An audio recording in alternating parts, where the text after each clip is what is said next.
Hello everyone, welcome to Geometry Lesson 3.3, Angles Formed by Transversals. This is a big lesson and it's really important to geometry because it sets the stage for the next 2 or 3 lessons, and the things that we're going to learn and the theorems that we have that come from these angles are some big building blocks in the proofs that we'll be doing. So let's get started right away. The first thing we need to know is what a transversal is, because a transversal is what forms all these different angles. A transversal is just a line that intersects 2 or more coplanar lines at different points. So in our diagram here, we have lines R and S that are both intersected by line T. So we would say that line T is our transversal. Anytime we have a transversal that cuts across 2 lines, it makes 8 different angles, and those angles all have special relationships, and that's what this lesson is going to be about. So let's get started by looking at these different angle pairs. With all 4 types of angles formed by transversals, it's important for you to remember that when you're choosing pairs, one angle has to come from each intersection. So I could never say that I have corresponding angles 1 and 2 because those are both from the same intersection. They're both from the place where line R meets line T. When I'm building these pairs, I need to choose one angle from the intersection of R and T and one angle from the intersection of S and T. That's how these different pairs are formed. Let's start with corresponding angles. Corresponding angles are angles that occupy corresponding positions, which doesn't really help us out a lot. Let's look at what corresponding angles actually are. Before we get started with this, let's highlight our transversal. So our transversal is this line T that cuts across R and S, just like on the last picture. So now I want to choose an angle. We'll work with angle 1 to start. Now I want to find some angles that correspond to angle 1. Angle 1 is to the left of the transversal and above the line that's been intersected. So now when I go to the other intersection where line T intersects line S, I want to look for something in the same place that's also to the left of the transversal but above the intersected line. So if I go to the left and above the line, I'm at angle 5. Let's look at another example. Let's look at angle 2. Angle 2 is to the right of the transversal, but above the intersected line. So when I go down to the other intersection, I go to the right of the transversal and above the intersected line, so that would be angle 6. Now let's look at angle 4. Angle 4 is to the right of the transversal and below the intersected line.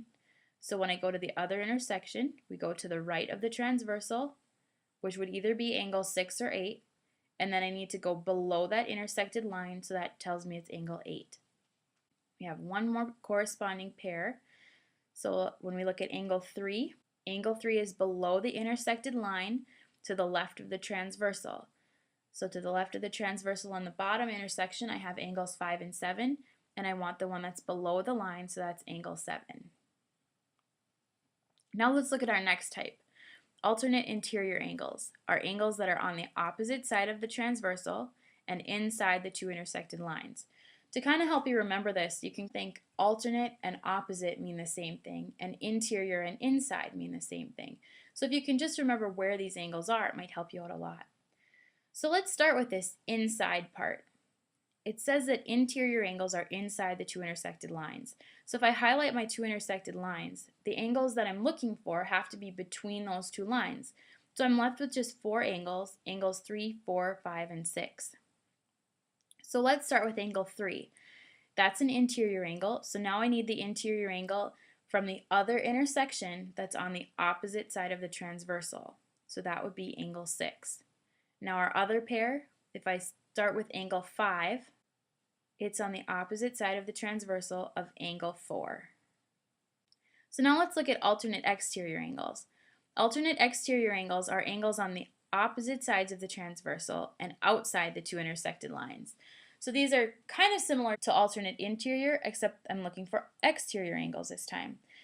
So that means I have just angles 1, 2, 7, and 8 because they're outside of the 2 lines.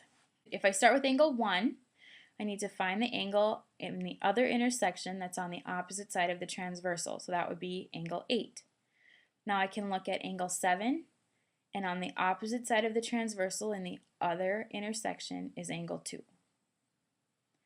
Same side interior angles are our last type of angle formed by transversals. Same side interior angles, interior, remember, means inside, so they're between the 2 lines. Same side means they're on the same side of the transversal. So my interior angles again are angles 3, 4, 5, and 6. And to form same side interior angle pairs, I want angles that are on the same side of the transversal. So if I start with angle 3, angle 5 is on the same side. And then when I go to the other side, angles 4 and 6 are on the same side. Let's practice these a little bit more. In this diagram, I have 4 intersections, and I can really talk about 4 different transversals. Lines R and S are intersected by line U, so line U could be one transversal. But lines R and S are also intersected by line T, so T is a second transversal.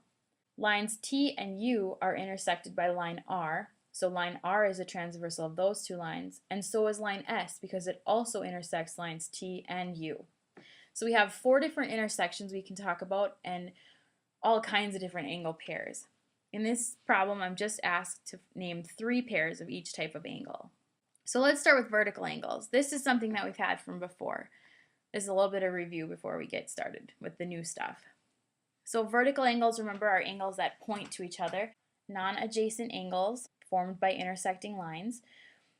So if I start with angle 13 is a vertical angle with angle 16. See how they kind of point to each other? Remember that.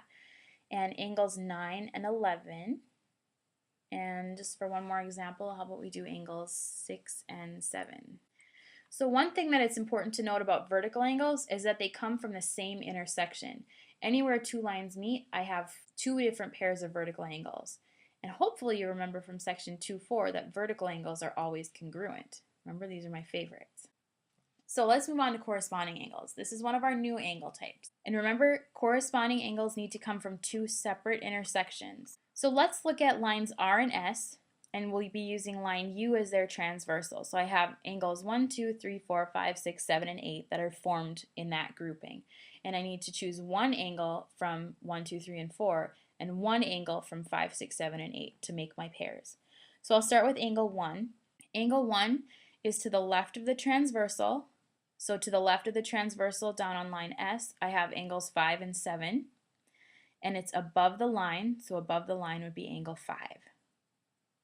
Let's look at a different transversal now. I'll use transversal T cutting across lines R and S.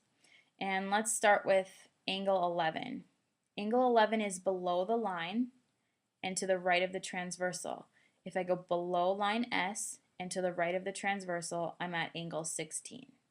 Now one thing I couldn't do would be to group these 2 intersections together. I could never say angle 6 and angle 10 were corresponding because they aren't formed by the same transversal. I could instead do line R as a transversal for lines U and T. So then let's look at angle 1 again. This time, angle 1 is above the transversal and to the left of the line. So if I go above my transversal, remember R is my transversal now, and to the left of the line, which would be line T, I'm at angle 9. This is where these get a little bit tricky because you can have all kinds of different transversals in the same picture, and one angle could correspond to multiple angles. So be really careful about these and make sure you really understand the definitions. Alternate interior angles are also formed by 2 intersections. Remember, they're on opposite sides of the transversal and in between the 2 lines. We'll use line U as a transversal cutting across lines R and S. My interior angles then are 3, 4, 5, and 6. I want alternate angles, so if I pick angle 3, on the alternate side or opposite side would be angle 6. And I can use this to get my other pair too. I could just use angle 4. Opposite that is angle 5. Now I need another intersection to get another pair. So let's use line S as a transversal cutting across lines U and T. My interior angles then are the ones that are between lines U and T. So I have 6, 8, 13, and 15. If I choose angle 6, then on the opposite side of the transversal from that would be angle 15.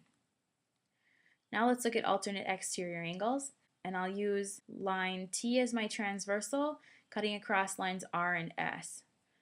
So exterior angles means they're outside the 2 lines, so outside of R and S. So I have angles 9, 10, 15, and 16. All those interior angles won't work for this. So let's start with angle 16. Then on the opposite side of transversal T is angle 9. If I look at my other pair formed by these 3 lines, I have angle 15 and angle 10 on alternate sides of my transversal. One more example before we move on. So we'll use line S here as our transversal, and it cuts across lines U and T.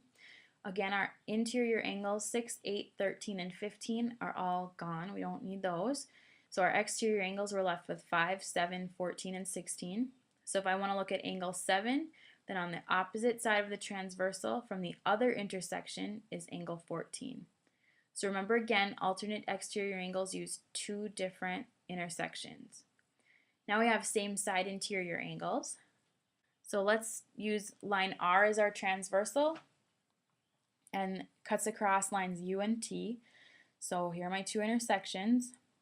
Same side interior angles means that I'm only working with angles 2, 4, 9, and 12.